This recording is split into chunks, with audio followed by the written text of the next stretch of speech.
Bonjour à tous et merci de votre présence.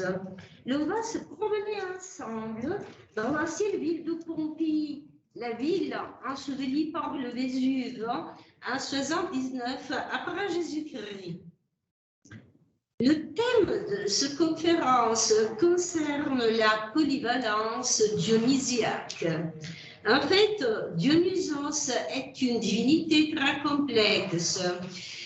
Parce que dans sa personnalité s'unissent des pôles opposés. D'une part, il est la divinité de la vie, la divinité de la sève vitale, de la fécondité. D'autre part, il est la divinité de la mort et la divinité des morts, la divinité qui arrache la vie. De plus, il est la divinité du temps, la divinité des saisons, la divinité des mois. Je vous rappelle le Timée de Platon. Dans ce dialogue, Platon nomme Dionysos soit le dieu du temps de la divinité, du temps éternel, en l'appelant Aion. Pour Platon, le temps de la divinité est Aion. Je prononce à la manière grecque. D'autre part, dans Platon, on peut lire qu'il existe un autre type de temps, c'est-à-dire le temps de l'histoire, le temps de l'homme, Chronos. Soit voyons d'une part, Chronos, d'autre part, s'unissent comme des pôles opposés dans la personnalité de Dionysos. Dans cette photo, vous voyez une statue contemporaine. Le sculpteur est le Polonais Igor Nitorey. Cette sculpture a été exposée dans le cadre portique tout près du Grand Théâtre de Pompéi. Vous voyez, la statue est ailée, tout comme Aion. Aion, dans l'iconographie classique, est représenté souvent ailée. Parfois, ça arrive aussi à propos de Chronos. Les ailes, donc, ont affaire à l'idée, au principe du temps. Souvent, dans l'iconographie classique hellénistique et romain, les figures scellées se situent entre Uranos, en grec le ciel, et la terre. Donc, elles peuvent établir des liens, des relations nécessaires entre les dieux de l'Olympe et les hommes.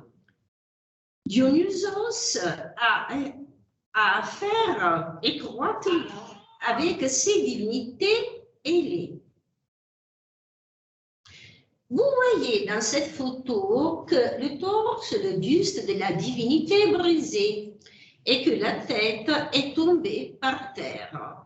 Ça veut signifier que l'idée dans la réalisation, dans la création de Nitorey, ça veut dire signifier que l'idée du temps de l'homme, de l'histoire, a triomphé de l'idée de l'Aion. Donc, le temps de l'homme, le temps du Chronos a tout détruit, peut tout briser.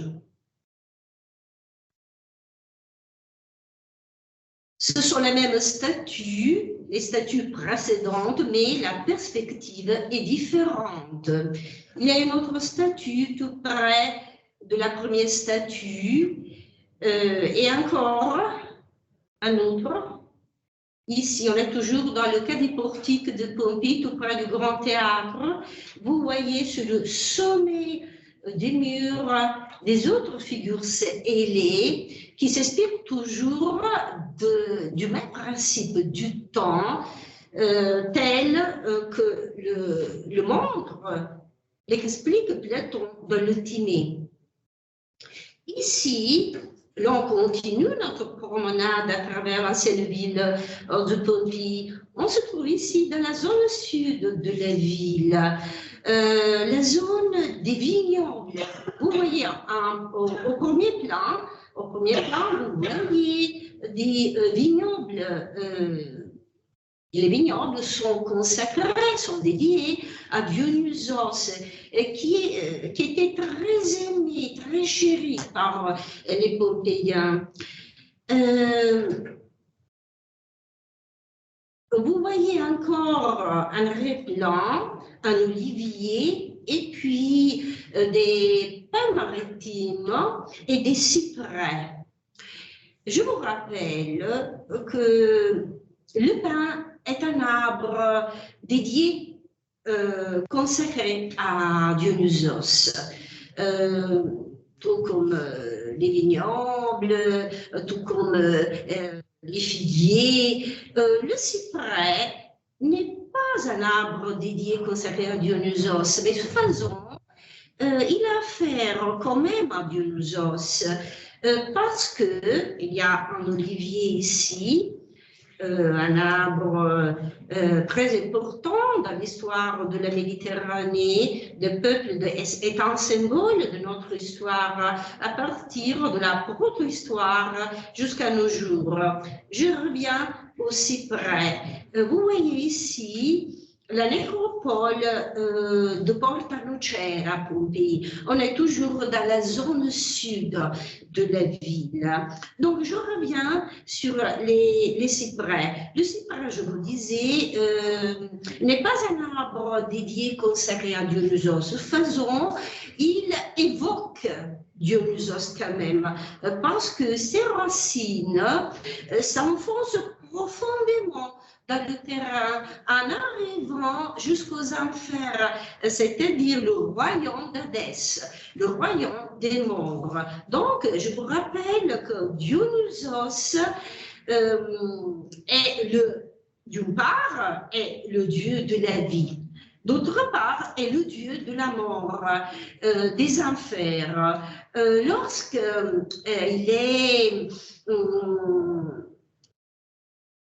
Il est le dieu des enfers, il prend le nom, je le dis en grec ancien, de Dionysos Zagreus. Et il prend l'aspect, la forme d'un serpent ou d'un taureau, d'un serpent ou d'un taureau.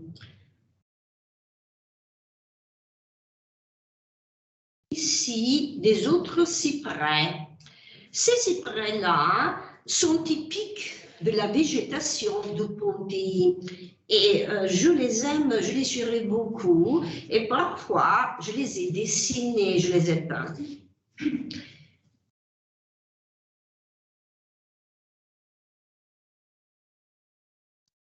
On est ici dans la zone occidentale de la ville, tout près de la mer, à l'ouest de la ville. C'est l'heure du crépuscule. C'est une heure magique. C'est l'heure de Dionysos, parce qu'il s'agit d'un moment du jour indéterminé. Et donc, Dionysos est la divinité des pôles opposés, des pôles dialectiques. Et un autre, il est une divinité indéfinie, indéterminée, tout comme le crépuscule. Vous voyez au premier plan la façade de la maison du poète tragique. On est dans la zone nord de la ville. Vous voyez en arrière-plan la silhouette du Vésuve. Le Vésuve évoque tout près Dionysos parce que ce géant, ce monstre, d'une part, donne la vie parce qu'il rend fertile, féconde les terrains, pas ses cendres. D'autre part, il détruit, il brûle, il donne la mort, tout comme Dionysos.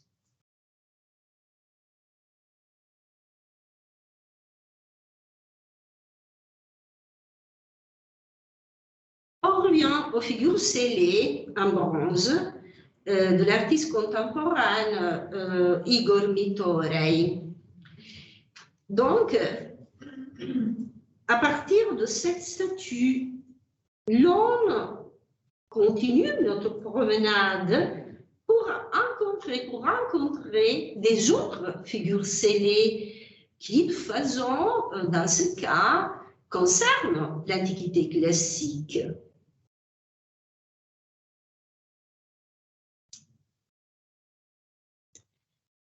On est dans la partie nord de la ville de Pompéi. Je vous accompagne le long de cette rue. Les archéologues ont appelé cette rue la rue du Vésuve parce qu'elle nous amène au Vésuve, qui est au nord de la ville. Au bout de cette rue, à droite, l'on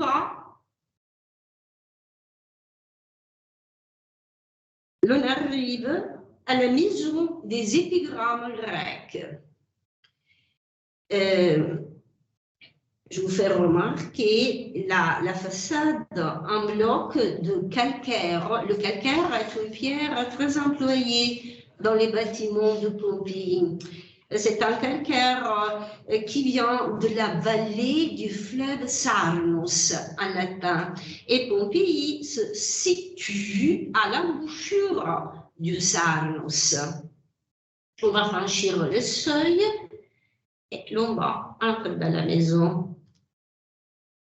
Le voilà, le péristyle de la maison des épigrammes grecs. On va s'approcher encore. Donc, et on est arrivé à l'entrée de l'exèdre Y. L'exèdre Y, qui se trouve au fond du péristyle sur la gauche, était un tout petit cabinet dédié à la lecture, à la philosophie, à la poésie. En fait, sur les fresques qui décoraient les parois de ce cabinet, les archéologues au XIXe siècle ont trouvé peintes sur les fresques des épigrammes qui ont été attribués à des poètes hellénistiques, comme par exemple Léonidas, je le prononce à la manière grecque, Léonidas de Taras, de Tarente. Donc, le dominus, le propriétaire, aimait beaucoup les arts, mais en même temps la poésie, la littérature, la philosophie. Cette fresque décorait la paroi occidentale du cabinet précédant l'exèdre Y. Il s'agit du génie ailé de l'automne, un génie féminin. Il s'agit du génie de l'automne parce qu'il a autour de sa tête une couronne de pampres. Et il a dans son quiton les fruits de la saison de l'automne. Cette peinture, cette fresque date de la deuxième style pompéien, c'est-à-dire elle date vers 40-30 avant Jésus-Christ. Je vous fais remarquer l'harmonie, la souplesse de la ligne, la grâce de la ligne, qui nous rappelle la souplesse et l'agilité du trait, l'agilité du trait du peintre florentin du peintre de la Renaissance italienne Botticelli, Sandro Botticelli. C'est le même trait, la même souplesse. Donc, c'est moi qui a réalisé ce tableau en plein air. Je l'ai réalisé face à moi, il y avait le génie ailé.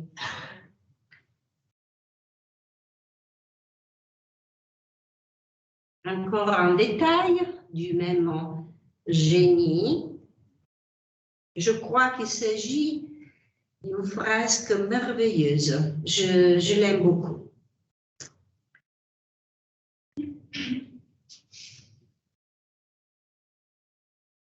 Donc, on est toujours dans l'excès de la Y, dans ce cabinet dédié à la lecture, à la philosophie, à la poésie. Et on a affaire ici à une fresque décorant la partie centrale de la paroi orientale de la chambre. Vous voyez assis sur le trône Dionysos, une statue en bronze de Dionysos qui est en train de se reposer. Il y a un attribut très intéressant qui doit frapper notre attention, c'est-à-dire les deux cornes que le Dieu a sur le front. Le Dieu sur le front a deux cornes, tout comme un taureau. Je vous rappelle, je vous signale que le taureau, tout comme le serpent et tout comme le lion, est une hypostase de Dionysos. On peut parler donc, par conséquent, d'un Dionysos serpent, tout comme d'un Dionysos lion, d'un Dionysos taureau. Lorsque Dionysos est représenté sous la forme d'un taureau où il porte le corne sur le front, comme dans ce cas-ci, il a affaire au royaume des morts, au royaume d'Hadès. C'est un Dionysos funéraire.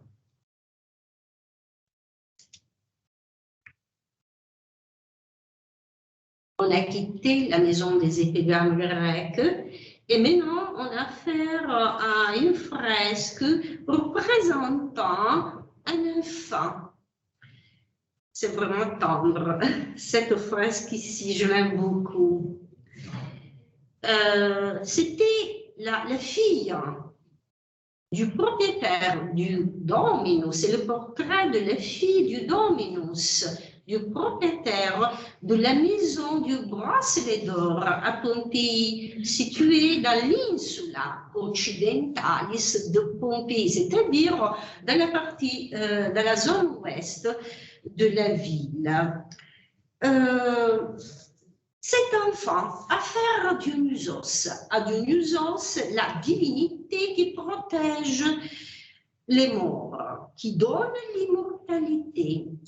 Parce que soit le propriétaire de la maison du bracelet d'or, son père, soit sa mère, soit l'enfant même, ont été représentés par l'artisan pompéien comme des Ménades ou des Silènes. En fait, l'enfant a été transformé par le pinceau de l'artisan, du peintre, dans une Ménade, une toute petite Ménade, pour faire partie du cortège de Dionysos. En fait, les Ménades, les Silènes, les Faunes, les saisons mêmes font partie du cortège de Dionysos. Cette divinité incroyable, cette divinité des principes, des pôles opposés, cette divinité soit de la mort, soit de la vie. C'est pour ça que l'on va considérer Dionysos comme une divinité cosmologique et cosmogonique.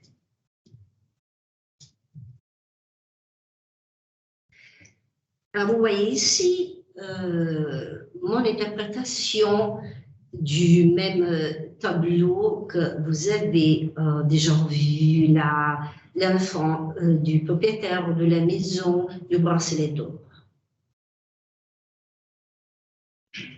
Voilà une autre figure féminine ailée.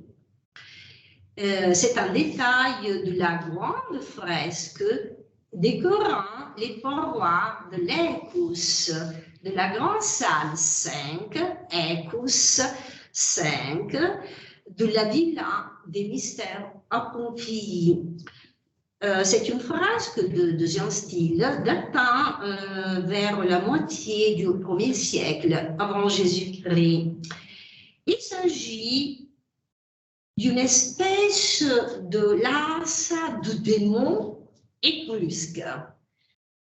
Une divinité qui établit des relations, des liens parfois compliqués entre le ciel, comme Aion, tout à fait comme Aion et France, entre le ciel, entre l'Olympe, les dieux de l'Olympe et les hommes. Et parfois, la lase étrusque assure la justice.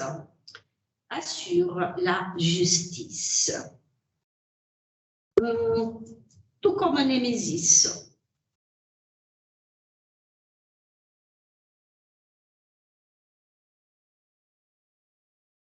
Vous voyez ici une autre saison ailée, une autre saison de l'automne, datant de la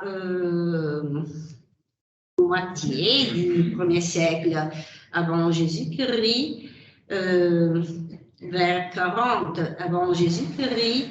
Et vous voyez, elle a autour de la tête une couronne de pampre et dans son manteau, elle porte les fruits de l'automne et aussi du lierre. Le lierre est une plante est un attribut, est l'un des attributs de Dionysos.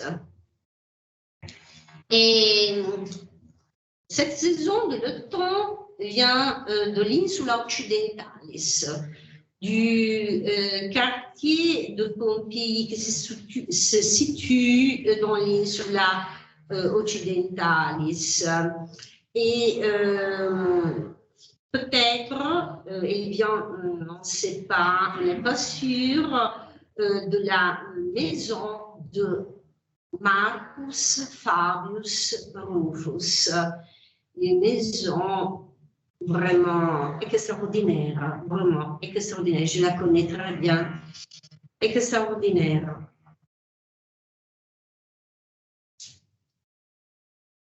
Vous voyez ici un autre aspect de Dionysos. On a considéré Dionysos la divinité du temps, Dionysos la divinité de la vie et de la mort. On a fait maintenant à Dionysos qui méprise les animaux sauvages. Cet emblème, cette mosaïque, les tesselles sont tout petites et sont des tesselles en calcaire venant de la Méditerranée.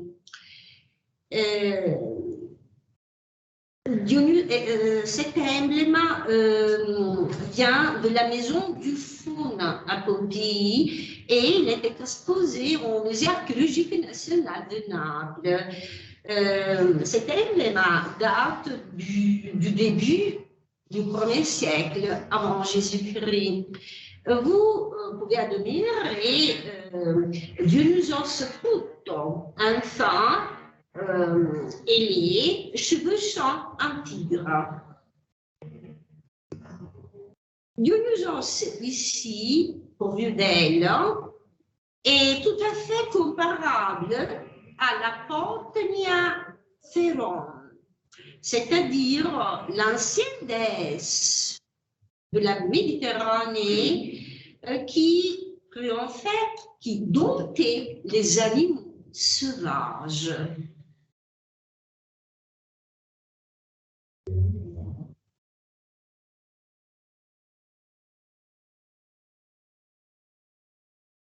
Vous voyez ici, en détail, très émouvant, du mosaïque venant de Délos, de la maison de Dionysos.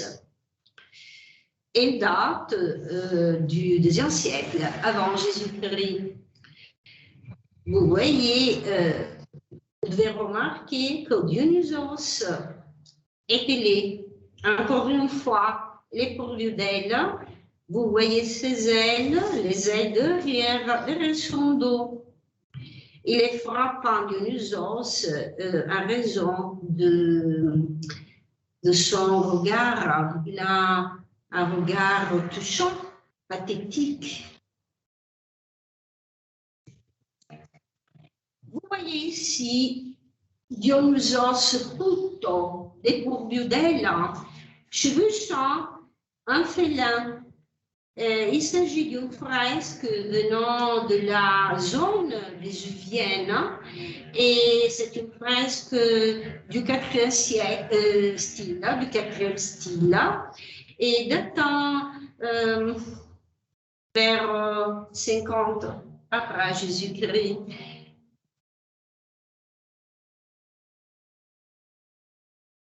Vous voilà, le mosaïque extraordinaire.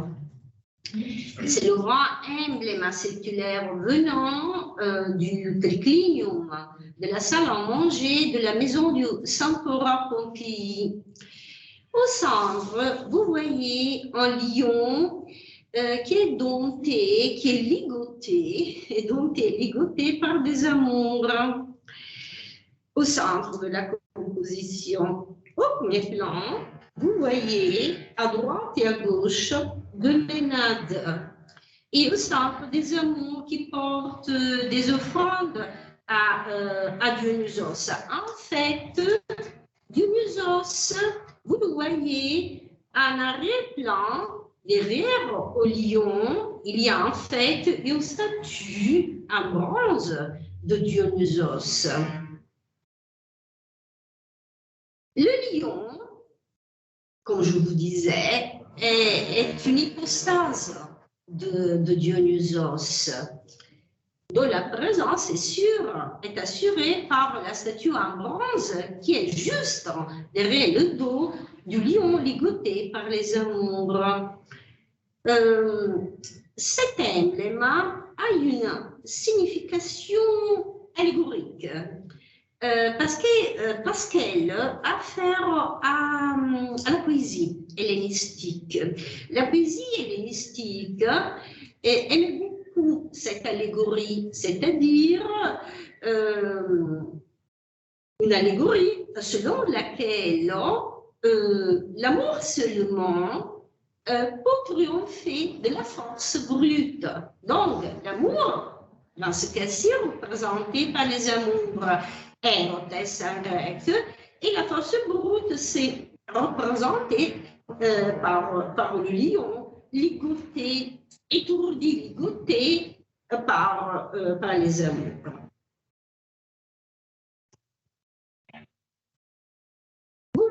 Vous pouvez admirer ici un autre emblème venant d'un triclinium. Il s'agit d'une salle à manger de la maison de la mosaïque des Colombes à Pompéi, à la zone sud de Pompéi. Cet emblème a affaire à Dionysos parce que, encore une fois, le lion évoque Dionysos. Dionysos, diasparagmos en grec. Diasparagmos ça veut dire Dionysos, c'est l'hypostase ici de Dionysos. Dionysos qui prend l'aspect d'un lion. On a le rite du diasparagmos lorsque Dionysos, qui a pris l'aspect d'un lion, déchire un morceau cette proie. La proie, dans ce cas-ci, est représentée par le léopard, qui est tué, qui est par le lion.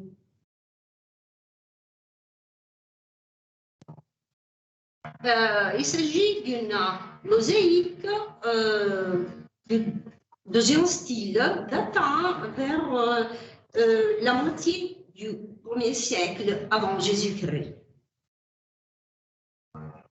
Vous voyez, donc, pardonnez-moi, un détail, vous pouvez admirer un détail de la tête du lion. L'anatomie est très fidèle.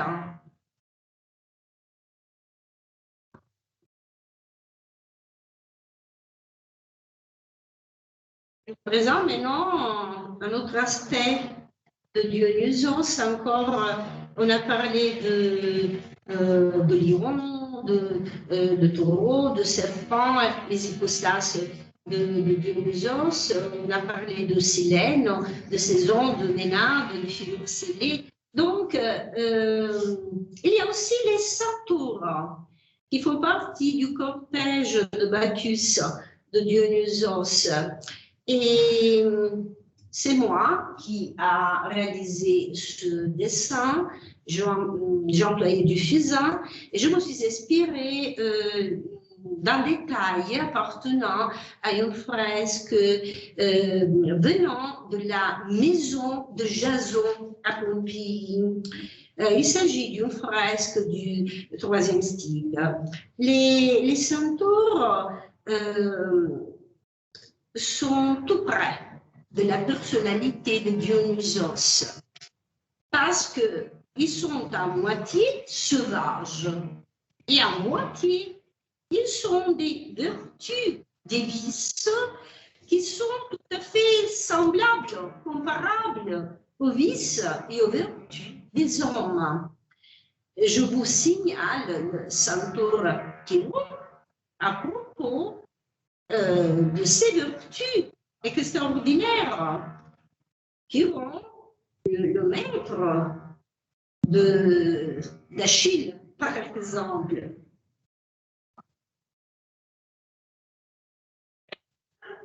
Il s'agissait du centaure Nexos en grec, Nexus en latin.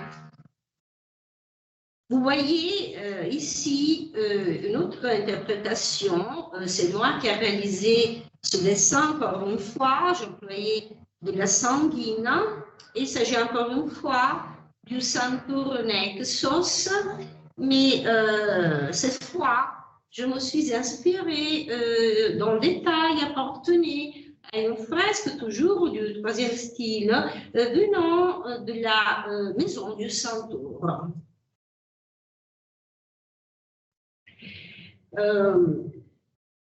Vous pouvez admirer ici un emblème magnifique, un emblème de deuxième style datant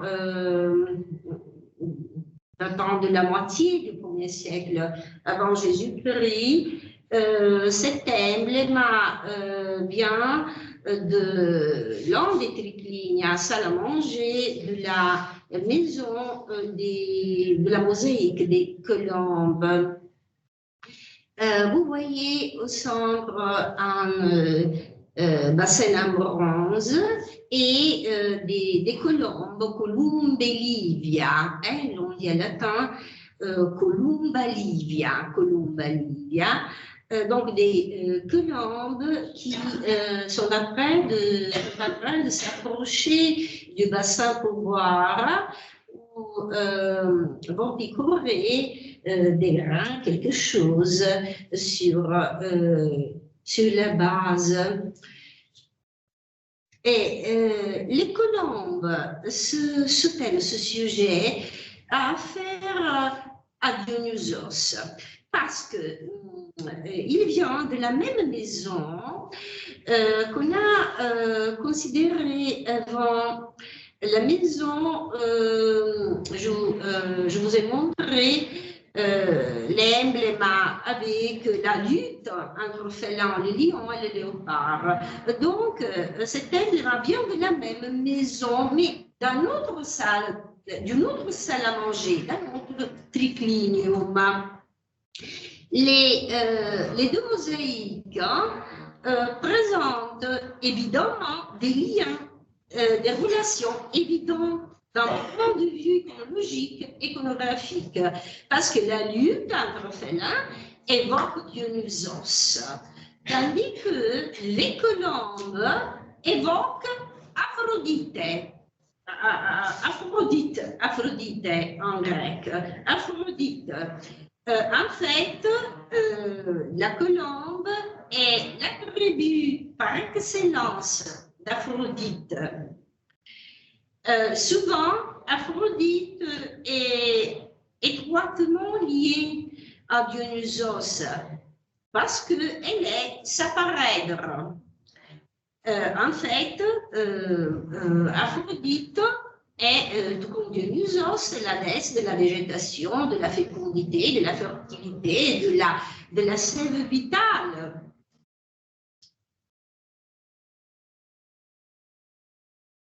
En détail de la même mosaïque.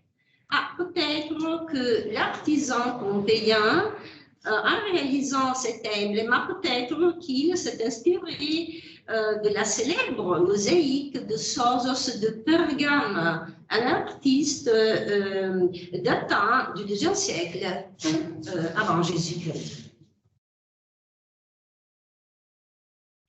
Vous voyez un détail avec les mêmes colombes Livia et un bassin, cette fois en marbre. C'est un détail, un réplan, vous voyez un platane oriental. Il y a un platane oriental. Ce détail vient de cette peinture vient de la maison du bracelet d'or. Et c'est une peinture de 3e style, datant de l'âge de l'empereur Claude, vers 45 après Jésus-Christ. Vous voyez ici le détail de la mosaïque venant de la maison de la mosaïque des colombes. Et vous pouvez admirer ici un autre emblème avec le même thème, le même sujet, venant cette fois de la villa de l'empereur Adrien à Tivoli, Tibur.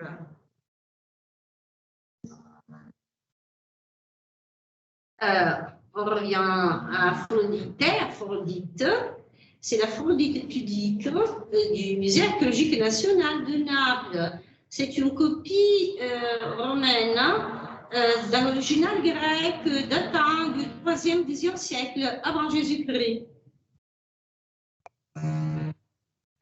C'est un détail qui a affaire à la célèbre Vénus, Aphrodite de Capoue, venant de l'amphithéâtre de Capoue. Il s'agit encore une fois d'une copie romaine d'un original grec datant du 3e siècle avant Jésus-Christ. Vous voyez ici l'un de mes dessins. Je me suis inspirée au détail de la tête de la statue précédente et j'ai employé du fusain. Voilà Aphrodite qui est en train de faire sa toilette. Il s'agit d'une statue à marbre exposée au Musée archéologique national de Naples. Et l'artiste romain s'est inspiré d'une statue en bronze originale grecque attribuée à Doidalsas de Bithynie, début du 3e siècle avant Jésus-Christ. Vous voyez ici le détail de la tête, c'est moi qu'il a réalisé et j'employais de la sanguine. Vous voyez ici un tableau, c'est moi qui l'ai réalisé et je me suis inspirée de la même statue exposée au musée archéologique Aphrodite ou Artémis Euba. Et l'original est un tableau de troisième style qui se trouve dans la maison des cubicoli floreali à Pompéi. On est ici dans la partie nord de la ville. On va parcourir le long de la rue de Mercure. En fait, vous voyez en arrière-plan la tour de Mercure qui fait partie de l'enceinte des murs de Pompéi.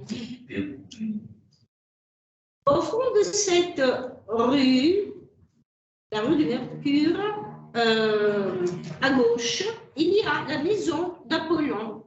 C'est notre dernière maison. On va franchir le seuil et on va entrer.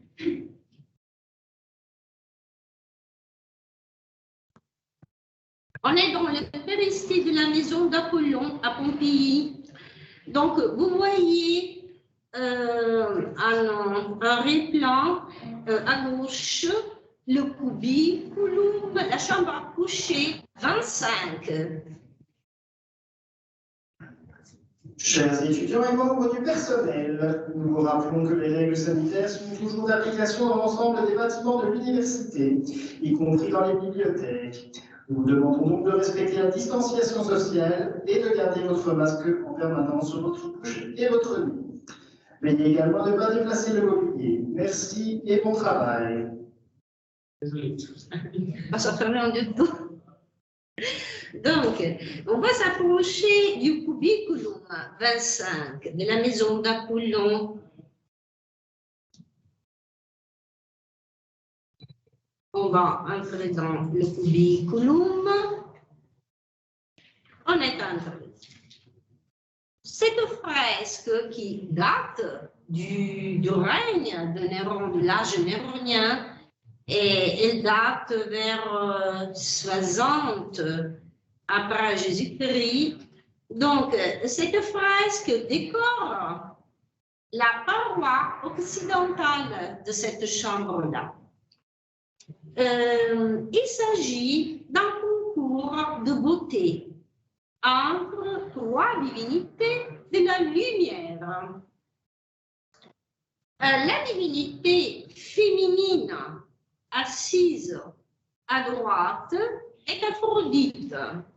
La divinité masculine à gauche a été assise à gauche, est interprétée comme Hesperos, on dit en grec, Hesperus en latin, c'est-à-dire la première étoile du soir, c'est-à-dire la planète de Vénus, d'Aphrodite, ce sont la même chose.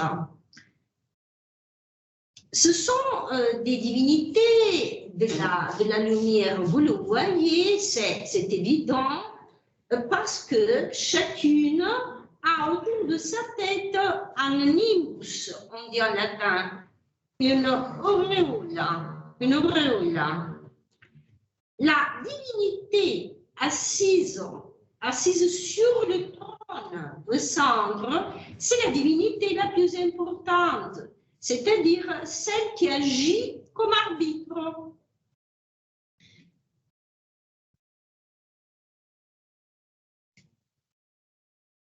La voilà.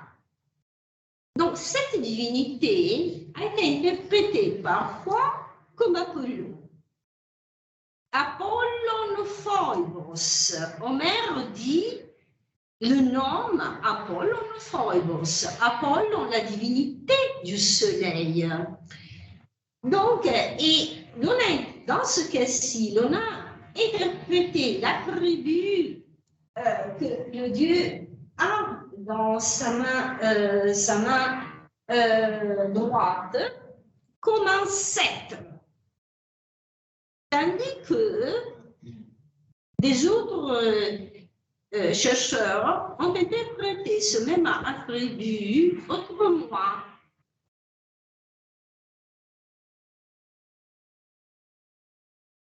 Voilà. C'est dommage, mais la phrase qui est abîmée. De façon à se rapprochant, moi je l'ai fait, le pouvoir qu'il s'agit de la pointe d'un tirse. En fait, vous pouvez voir les pampres qui entourent la pointe du tirse. Donc, l'on sait que le tirse est l'un des attributs de Dionysos. Je crois, en fait, qu'il s'agit de Dionysos et non d'Apollon. Donc, on a affaire, à l'occasion, on a affaire avec un Dionysos solaire, tout comme dans une fresque décorant la voûte de la salle 33 de la Domus Aurea de Néron à Rome. L'on peut voir dans cette fresque le même Dionysos assis sur le trône avec la même attitude, entouré dans cette fresque, celle de la Domus Aurea, entouré par les saisons. Donc, on a affaire à un Dionysos dans la maison d'Apollon, on a affaire à un Dionysos solaire, cosmogonique, cosmologique, qui est l'envers de la médaille de son frère Apollon. Donc, je vous fais remarquer Macrobe, le poète, l'auteur des Saturnalia. Macrobe, dans cette œuvre, nous parle en fait d'un Dionysos solaire, cosmologique et cosmogonique, qui est l'envers de la médaille de son frère Apollon. On a fini. Donc, on revient à la déesse Vénus qui, dans ce cas-ci, remporte le prix de la victoire. C'est elle qui gagne le concours de beauté.